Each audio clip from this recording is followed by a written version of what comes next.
अस्सलाम वालेकुम लिसनर्स, मैं हूं आपकी होस्ट नीलम और नीलम आपको अपने चैनल में वेलकम करती है। शुरू करते हैं आज की वीडियो अल्लाह पाक का नाम लेकर जो इंतहाई अली रुतबा और बहुत जलीलुल कदर है। मैं अपने सभी सुनने वालों के लिए ये दुआ करती हूँ कि मेरे सभी सुनने वाले हमेशा शाद और आबाद रहें, जहाँ रहें खुशबाश रहें और अल्लाह पाक की रहमत भरा साया हमेशा हम लोगों के ऊपर कायम और दायम रहे। इसी दुआ के साथ आज की स्टोरीज़ जन्नत के किस्से कहानियों का सिलसिला शुरू करते हैं। तो लिसनर्स, आज की पहली कहानी रिमेश ने मेरे साथ इंडिया से शेयर की है। रिमेश कहते हैं राजस्थान में एक कहानी मशहूर है जो कि काफ़ी पुरानी है, पुराने वक्तों की ये कहानी है। एक लड़की थी इधर जिसकी शादी हुई थी और पुराने वक्तों में ये रिवाज था कि लड़कियाँ जब जाती थी अपने घर शादी होकर तो वो मतलब अभी इधर तो लोग गाड़ियों पे लेकर जाते हैं, तब वो डोली में बैठकर जाया करते थे। जो डोली में नहीं जा सकते थे तो वो बाकायदा आगे जैसे बैल बांधे होते थे और पीछे वो बैलगाड़ी जो होती है उस बैलगाड़ी में वो जाया करती थी और उनके साथ उनके घर के भी कुछ लोग जाते थे। एक आधी काम वाली चली जाती थी और बाकी कुछ लोग जाते थे। राजस्थान में पुराने वक्तों में ये रिवाज था और अभी भी उधर कई जगहों पे ये रिवाज अभी भी है।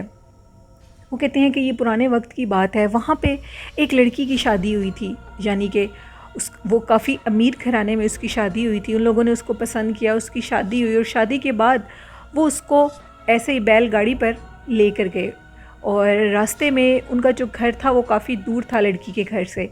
तो रास्ते में उनकी जो बैलगाड़ी थी वो ख़राब हो गई, यानी कि जो उनकी बैलगाड़ी का टायर था वो पंचर हो गया, वो ख़राब हो गया। तो उन्होंने ये सोचा कि वो जिस जगह रुके थे वहाँ पे एक सराय था काफ़ी बड़ा और उस सराय के पास एक ऐसी जगह थी जहाँ पे चश्मा था बहुत पुराना, एक किला टाइप जगह बनी थी और उस चश्मे के पास लोग पानी भी पीते थे और उस सराय को भी इस्तेमाल करते थे। वहाँ पे रिमेश कहते हैं बहुत बड़ा बरगद का पेड़ था, बहुत पुराना बरगद का पेड़ था और वो जो बरगद का पेड़ इस वजह से मशहूर था कि उस पेड़ पे जब भी कोई अपने लिए मन्नत का धागा बांधता था तो उसकी मन्नत पूरी हो जाती थी। रिमेश कहते हैं हमारे जो कि उनका है वो मसलक, उसमें ये है कि उधर अगर कोई यूँ मन्नत का धागा बांधा जाए, किसी के घर औलाद ना हो रही हो, किसी की शादी ना हो रही हो या किसी जो भी कोई मसला, वो धागा बांधे तो काम हो जाता है। वहाँ पे ढेर सारे धागे बंधे हुए थे। वो कहती है कि वो जो दुल्हन थी वो भी उतरी वहाँ से, क्योंकि वहाँ पे उन्होंने रात रुकना था और रात रुकने के लिए उन्होंने ये कहा दुल्हन को, जो दूल्हे की बहनें साथ थी, कि तुम सब जाओ और उस चश्मे वाली साइड पे जाकर मुंह हाथ धो लो। वो लड़की जब उधर से उतरी तो वो बड़ी, उन्होंने जब उस लड़की ने वहाँ पे दरख्त देखा तो उस दरख्त के ऊपर बहुत ज़्यादा धागे थे। वो उस दरख्त को देखकर बहुत ज़्यादा उसको अच्छा लगा, अट्रैक्शन महसूस हुई और वो उस पेड़ के नीचे जाकर खड़ी हो गई। तो जैसे उस पेड़ के नीचे खड़ी हुई उसने इधर देखा और उसके बाद उसको उसकी जो नन थी यानी उसने आवाज़ दी और कहा कि भाभी चलो हम नीचे जाकर मुँह हाथ धोते हैं। वो कहते हैं कि ये जो वाक़या है ये जिस तरह हमने सुना है, जो कहानी मशहूर है उसी तरह मैं आपको बता रहा हूँ। वो लड़की उसके बाद चली गई नीचे मुंह हाथ धोने के लिए। जब वो मुंह हाथ धोने के लिए नीचे गई तो उसके पीछे कोई ऐसे अनदेखी चीज़ उसको महसूस हुई जैसे उसके साथ साथ है और उसको मुसलसल उसके पीछे पीछे चल रही है। जब उसने पीछे से पलट के देखा तो रमेश कहते हैं उस लड़की ने कहा कि मेरे पीछे गीले गीले कदमों के निशान थे, यानी कि जैसे कोई चश्मे से बाहर निकला हो। मैं बहुत ज़्यादा डर गई और डर कर मैंने अपनी जो मेरी नंदे थी उसको, उस लड़की ने कहा कि चलो ऊपर चलते हैं, लेकिन फ़िलहाल उसने किसी को कुछ भी ना बताया। वो लड़की चली गई ऊपर। कुछ लोग रमेश कहते हैं ये भी कहते हैं कि जब उस लड़की की शादी हुई थी उससे पहले उसको जन्नात के दौरे पड़ते थे, यानी उसके ऊपर एक से ज़ायद जन्नात की हाज़िरी हुआ करती थी। और तब कुछ लोगों का ये कहना था कि ऐसी लड़कियों की जब शादी हो जाए, यानी उनका वो जो उनके मज़हब में जो 7 फेरे लिए जाते हैं, उन 7 फेरों के दौरान अगर उसमें से जन्नात को ना निकाला जाए तो वो जन्नात हमेशा के लिए उसके साथ बन जाते हैं। तो इसी किस्म का वो कहते थे कि शायद वो था या जिस दरख्त के पास वो खड़ी हुई थी वहाँ से उस पर कोई जिन आशिक हो गया था और वो जिन उसके साथ ही चला गया। जब वो उसके घर चले गए, यानी अपनी खाविंद के घर वो चली गई नेक्स्ट डे, तो उसके बाद उसकी मतलब शादी की पहली रात के बाद उसका जो खाविंद था उसको ऐसा ज़रूरी काम पड़ा जिसके लिए उसको शहर से बाहर जाना था।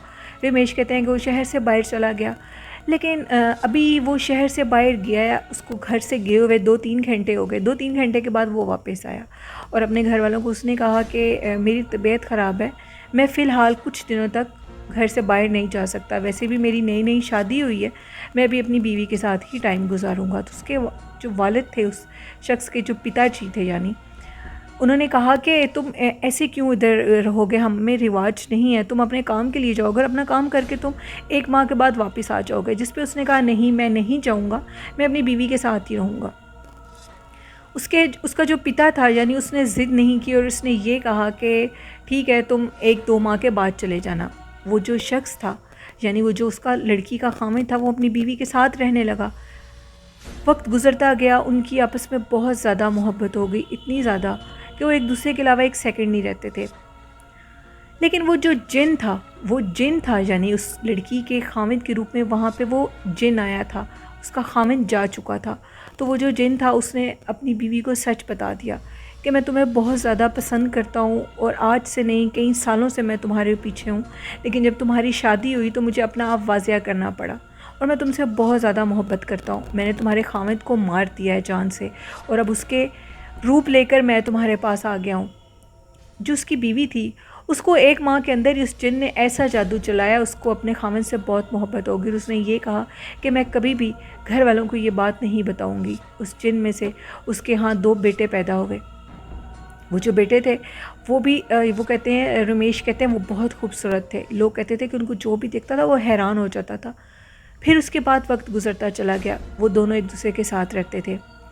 एक दिन इस तरह हुआ कि रमेश कहते हैं कि वो लोग थे जो वो कोई खाना वगैरह बैठ के खा रहे थे, तो कुछ ऐसा हुआ जिससे उसका जो लड़के का बाप था यानी कि वो जो जिन जिस लड़के के रूप में आया था, उस लड़के के बाप को ये शक पड़ गया कि ये जो इसकी कुछ हरकतें हैं यानी मेरे बेटे की तबीयत कुछ ख़राब है या इसके ऊपर किसी चीज़ का बसेरा हो गया, यानी कि जो उसकी खाने की रूटीन थी वो नॉर्मल नहीं थी। वो बड़े हैरान हुए। उन्होंने कहा कि जब से इसकी शादी हुई है इसका तौर तरीके सारे बदल गए हैं। वो बड़े हैरान होते थे। वो कहते थे कि जब भी वो लड़की और लड़का इकट्ठे होते थे तो अजीबोगरीब वाक़यात पेश होते थे, यानी कि यूँ लगता था कि कुछ नॉर्मल नहीं है। फिर एक दिन उनके घर में उनके कोई पंडित जी आए और वो जब पंडित जी आए उनके घर में तो उन्होंने कहा कि उस लड़के के बाप को कहा कि मुझे तुम्हारे घर में कुछ ठीक किस्म की चीज़ें नज़र नहीं आ रही, तुम्हारे घर में किसी शैतानी जिन का बसेरा हो चुका है। वो जो शख्स था उसको बहुत ज़्यादा ये वहम होने लगा कि आखिर ऐसी क्या बात है, ऐसे क्यों हो रहा है। तो वो जो लड़का था यानी कि वो उनका बड़ा बेटा था जिस रूप में वो जिन आया हुआ था, तो उन्होंने कहा कि मैं अपने बड़े बेटे को आपसे मिलवाना चाहता हूँ, मेरे बेटे की भी कुछ मतलब हरकतें हैं मुझे ठीक नहीं लग रही। जब वो लड़का उनके सामने आया तो उन्होंने देखकर फ़ौरन उसको पहचान लिया और ये कहा कि इसको इधर से ले जाओ, ये ठीक नहीं है, ये जिन है। तो जब उनको पता लगा कि उसने कहा कि ये कोई जिन है तो उन लोगों के घर में शोर मच गया, यानी कि सब लोग डर गए। वो जो लड़की थी वो ये सब कुछ जानती थी, वो जो जिन था वो उसी टाइम धुआं बना और गायब हो गया। अब वो जो लड़की थी उसने जब ये मंज़र देखा कि वो गायब हो गया, वो चला गया और सबको पता लग गया कि वो जिन है, तो वो वहीं गिरी और बेहोश हो गई और वो बेहोशी के आलम में ही थी। जब उसको होश आई तो वो बार बार उसी का नाम लेती थी और ये कहती थी कि मेरे खामिद को बुलाओ, वो किधर है। जिस पे उसके ससुर ने उससे कहा कि तुम ये सब कुछ जानती हो कि ये तुम्हारा खामिद नहीं है, अगर मैं पहचान सकता हूँ तो तुम कैसे नहीं पहचान सकती कि ये तुम्हारा खामिद नहीं है। जिस पे उस लड़की ने ये इकरार किया कि हाँ मैं जानती हूँ कि ये मेरा खामिद नहीं है, इसने आपके बेटे को मार दिया है और उसके बाद इसने उसके रूप में ये मेरे साथ रहता है और ये तब से मेरे साथ है जब से मैंने आपके बेटे के साथ 7 फेरे लिए थे, यानी कि मेरी शादी इस जिन के साथ हुई थी, आपके बेटे के साथ नहीं हुई थी। अगर आप उसको कोई तकलीफ़ देंगे या उसको किसी पंडित के ज़रिए कैद करवा देंगे तो मैं 1 सेकंड भी आपके घर में नहीं रुकूंगी। उन्होंने ये कहा कि तुम ऐसा कुछ भी नहीं करोगी, हम तुम्हें ऐसा कुछ नहीं करने देंगे क्योंकि अब तुम्हारे बच्चे भी हैं। जिस पे उस लड़की ने कहा कि वो आपके बच्चे नहीं हैं, यानी कि वो उस जिन के बच्चे हैं। मेरे खामिद को तो उसने शादी के फ़ौरन बाद ही मार दिया था, अगर आप उसको तकलीफ़ देंगे तो मैं भी अपनी जान दे दूँगी। उन लोगों ने कहा कि अगर तुम अपनी जान देती हो तो बेशक दे दो, लेकिन हम उस जिन को कैद करेंगे और उसने हमारे बेटे को मारा है, हम उसे कभी भी इस तरह नहीं छोड़ेंगे। वो जो पंडित था वो बहुत पहुंचा हुआ था और उसने उनके घर में बैठ के पढ़ाई शुरू कर दी। और पढ़ाई इस सूरत में की कि उस लड़की को बालों से पकड़ के उसके जिस्म के ऊपर गर्म गर्म आग की लकड़ियाँ वो जो होती हैं वो लगाईं। जब उस लड़की को उन्होंने तकलीफ़ दी तो वो जिन फ़ौरन हाज़िर हो गया और उसने कहा कि तुम इस लड़की को तकलीफ़ मत दो। जिस पे उस पंडित ने कहा कि मैं इस लड़की को जान से मार दूँगा अगर तुम इस बोतल में कैद ना हुए तो। वो जिन जब उस लड़की को तकलीफ़ में देखता था तो वो ये कहने पे तैयार हो गया कि ठीक है मैं तुम्हारी कैद में आ जाता हूँ, लेकिन इसको तकलीफ़ मत दो। वो लड़की उसको बार बार यही कहती थी कि तुम ऐसा नहीं करोगे, मैं तुम्हारे अलावा एक सेकंड नहीं रह सकती, अगर ये तुम्हें कैद कर देंगे तो मैं सारी ज़िंदगी तुमसे नहीं मिल सकूँगी, और अगर तुम कैद हो गए मेरे लिए तो मैं अपनी जान दे दूँगी, ये मैं कसम खाती हूँ। खैर जब वो उस लड़की को ज़्यादा तकलीफ़ देते थे तो वो जिन मजबूर हो गया और मजबूर होकर उसी बोतल के अंदर धुआं बन के कैद हो गया। फिर उस जिन को कहीं फेंक दिया गया, ऐसे जगह पे फेंक दिया गया, ऐसे सहरा में फेंक दिया गया जहाँ कोई इंसान नहीं जाता। सुनने में यह आया कि उस लड़की ने भी उसी चश्मे में गिरकर अपनी जान दे दी। और उसके बाद आज तक वो जो चश्मा है राजस्थान में, उस चश्मे में उस लड़की की रूह घुमा करती है और वो सारी रात उस चश्मे की सीढ़ियों पे ऐसे लगता है कोई पायल पहनकर ऊपर नीचे चढ़ता है और ऊंची ऊंची आवाज़ में चीख कर ये कहता है कि मैं अपना बदला ज़रूर लूँगा, तुम लोगों ने हमें एक दूसरे से जुदा कर दिया है और हम अब तुम लोगों को नहीं छोड़ेंगे।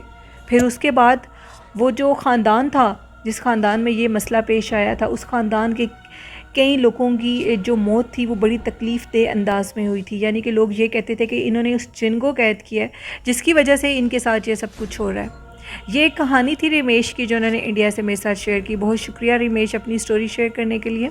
तो बढ़ते हैं आज की दूसरी खौफनाक कहानी की तरफ। ये कहानी शेयर की है मेरे साथ सिंड्रेला ने।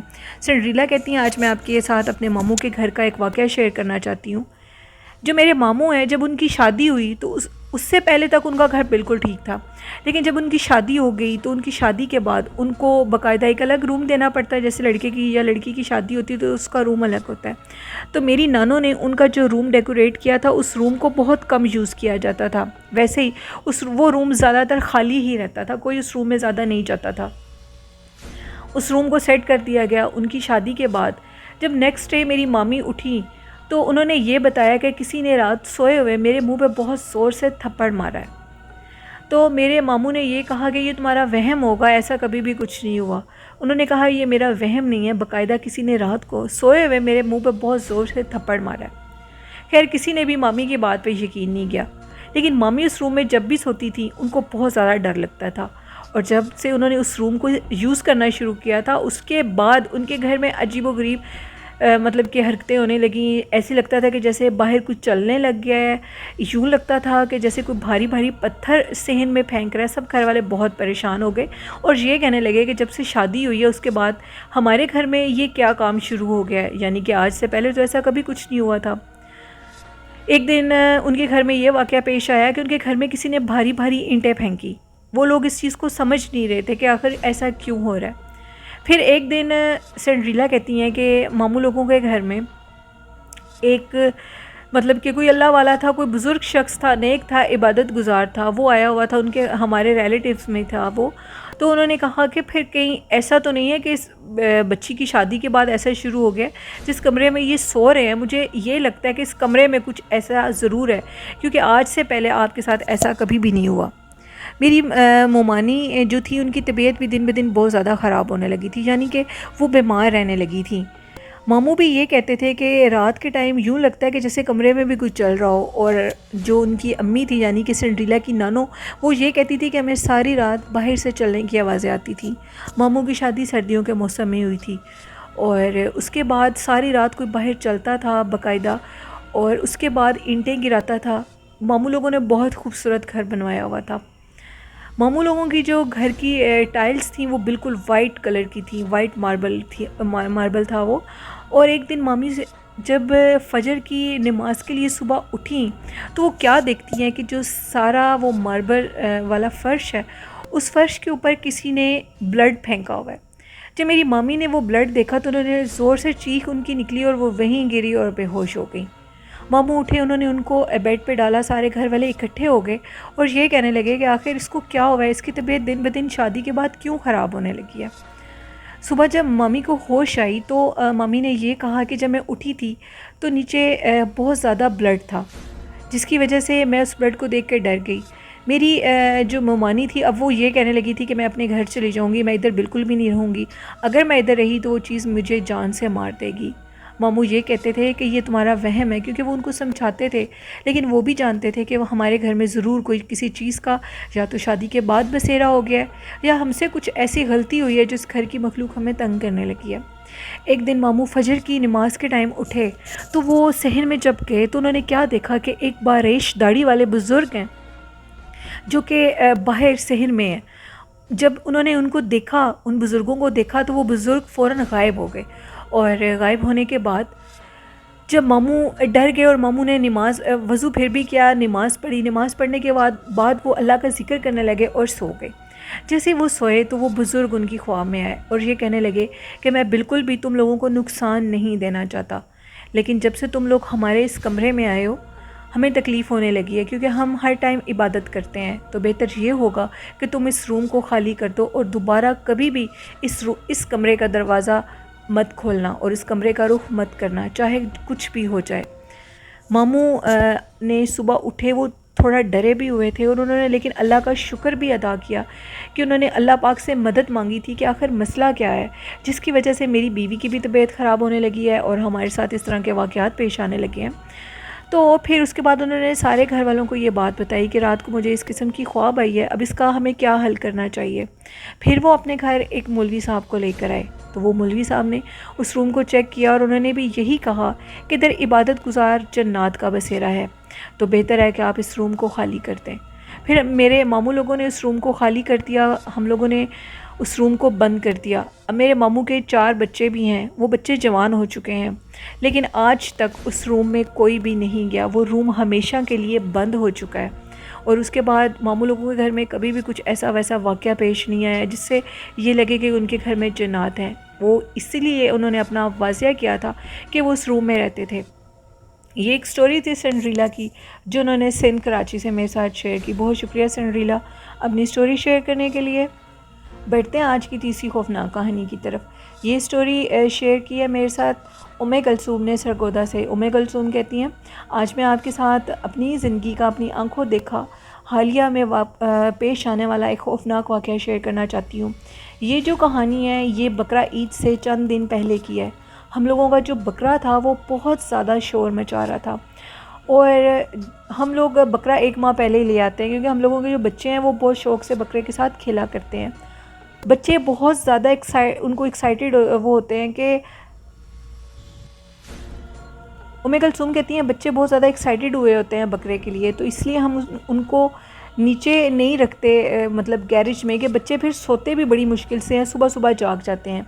तो हम लोग अपने बकरों को ऊपर छत पे बांध देते हैं। गर्मी का भी जैसे मौसम है, ऊपर हवा वगैरह होती है तो वो खुली फ़िज़ा में ठीक रहते हैं।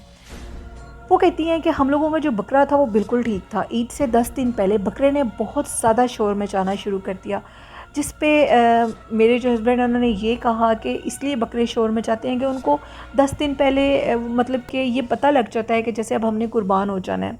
हम लोगों ने 2 बकरे लिए हुए थे, लेकिन मुझे ये चीज़ नॉर्मल नहीं लग रही थी। बकरे सारी रात शोर मचाते थे और हम लोगों के अलावा भी गली में बाकी लोगों के बकरे थे, वो भी शोर तो मचाते थे, लेकिन हम लोगों के बकरे नॉर्मल शोर नहीं मचाते थे, बहुत ज़्यादा शोर मचाते थे। यानी कि बच्चे जब उनके साथ खेलने भी जाते थे तो वो बच्चों को बहुत ज़्यादा मतलब कि ऐसे हिट करने लग गए थे, मारने लग गए थे बच्चों को। मुझे ये बात ठीक नहीं लगी। तो रात के टाइम जब उन्होंने दोबारा शोर मचाना शुरू किया तो मैंने अपने हस्बैंड से कहा कि ये चीज़ नॉर्मल नहीं है, हमें एक दफ़ा देखना चाहिए, शायद उनके साथ कोई प्रॉब्लम हो, हमें ये चेक करना चाहिए। मैं अपने हस्बैंड को बड़ी मुश्किल से ऊपर लेकर गई। वो मेरी बात नहीं मान रहे थे, इस चीज़ पे यकीन नहीं कर रहे थे कि ऐसी कोई बात होती है। हम दोनों मियाँ बीवी जब छत पे गए तो हमने क्या देखा कि हम लोगों के बकरों के पास बाकायदा एक बड़े लंबे कद का साया खड़ा हुआ है और वो जो साया उसने बकरे के बाकायदा सींग पकड़े हुए हैं। हम लोग बहुत ज़्यादा उसको देख कर डर गए दोनों मियाँ बीवी, और मेरे हस्बैंड ने ये कहा कि इस टाइम पे हमें छत पे नहीं जाना चाहिए। अगर हम छत पे जाएंगे तो वो मखलूक ऊपर छत पे मौजूद है और हमें वो तकलीफ़ दे सकती है, नुकसान दे सकती है। हम मियाँ बीवी नीचे आ गए और हमने बाबुलंद आवाज़ में नीचे सीढ़ियों में खड़े होकर हम लोगों ने आयतल कुर्सी पढ़नी शुरू कर दी। उसके बाद बकरों का जो शोर मचाना था वो कम हो गया। जैसे ही उनका शोर मचाना कम हुआ तो फिर उसके बाद सुबह हम लोग ऊपर गए और हम लोगों ने अपने बकरों को हम लोग नीचे ले आए, क्योंकि अभी ईद होने में 5-6 दिन बाकी थे। जैसे ही हम बकरों को नीचे गैरेज में लेकर आए तो उसके बाद बकरों ने शोर मचाना छोड़ दिया। लेकिन एक बकरा उस पर ऐसे दीवानगी की कैफियत तारी थी कि बच्चे उसके करीब जाते थे, वो बच्चों को ऐसे हिट करता था बाकायदा। तो मेरे हस्बैंड ने फिर कुरान पाक खोला और कुरान पाक पढ़ना शुरू कर दिया।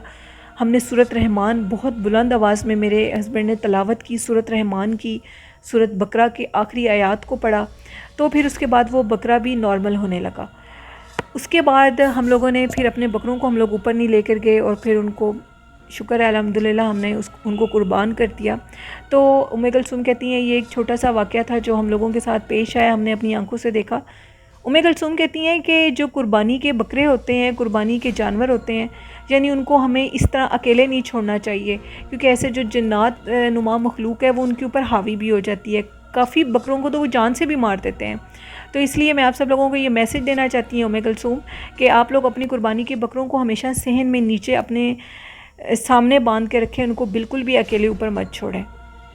ये एक स्टोरी थी उम्मे कुलसूम की जो उन्होंने सरगोदा से शेयर की। बहुत शुक्रिया उम्मे कुलसूम अपनी स्टोरी शेयर करने के लिए। तो लिसनर्स, ये थी आज की खौफनाक कहानियाँ। आपको कैसी लगी हैं अपना फ़ीडबैक ज़रूर दिया करें, स्टोरी को ज़रूर लाइक और शेयर भी किया करें। और जिन्होंने अभी तक मेरे चैनल को विज़िट किया है, सब्सक्राइब नहीं किया, तो आप लोग मेरे चैनल को ज़रूर सब्सक्राइब किया करें। और जिन्होंने अभी तक अपनी खौफनाक कहानियाँ मेरे साथ शेयर नहीं की, डिस्क्रिप्शन बॉक्स में मेरे ईमेल आईडी और फेसबुक आईडी पर आप लोग अपनी स्टोरीज शेयर कर सकते हैं और कमेंट बॉक्स में भी शेयर कर सकते हैं। आज का अच्छा मैसेज ये देना चाहूँगी कि हमेशा अल्लाह पाक की इबादत करें, वज़ू में रहें, और बावज़ू रहने से ऐसी मखलूक हमारे ऊपर हमला भी नहीं करती। और जो लोग नमाज़ पढ़ते हैं और हमेशा बावज़ू हालत में रहते हैं, ऐसे लोगों के करीब ऐसी मखलूक़ात बहुत कम होती हैं, बहुत कम उनके असरात होते हैं। तो इसलिए हमेशा सब लोग बावज़ू रहें, अल्लाह पाक का ज़िक्र करते रहें, दुरूद शरीफ पढ़ते रहें और अपने वालिदैन की दुआएं लेते रहें और अपने वालिदैन की ज़िंदगी के लिए भी दुआएं करते रहें। ये मेरा अच्छा मैसेज था आप लोगों के लिए, और आई होप आप इन चीज़ों पे अमल भी करते होंगे। इसी के साथ अपनी होस्ट नीलम को इजाज़त दीजिए। मुझे और मेरे वालिदैन को अपनी दुआओं में याद रखिएगा, और आपका और आपके वालिदैन का अल्लाह हामी और नासिर हो।